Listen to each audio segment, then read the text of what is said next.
प्यार में तेरे हर जाए, छोड़ा पढ़ाई लिखाई।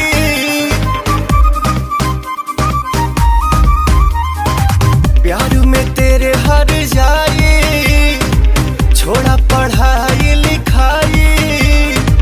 मामा के घर का बहाना तू करके जाके कर ली। क्या कर ली? सगाई। मेरे आगे तेरी कोई औकात नहीं। ऐसा है क्या? तो कोई बात नहीं, कोई बात नहीं ओ बेवफा, कोई बात नहीं। सच्चा वाला प्यार मैंने किया था तुझको, अपने जैसा तुमने समझ लिया मुझको।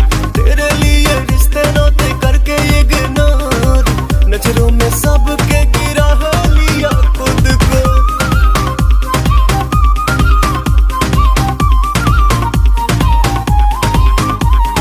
तुम जैसे लाखों दीवाने हैं, किस किस को मैं दिल ये दूं। तू मेरे लायक नहीं है सनम, जो मैं तुझे चाह लूं। मैं हूँ गरीब यही दोस्त है मेरा, और क्या बिगड़ा था वो जान में तेरा। था नसीब में तेरे मेरा साथ नहीं।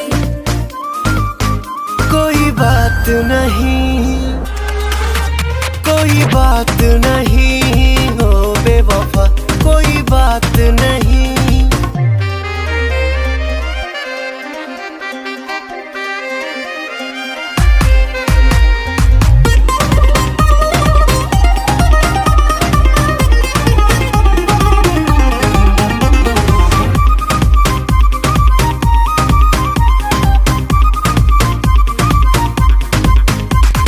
मेरी गली का भी आना ना, सपना समझ लो मुझे।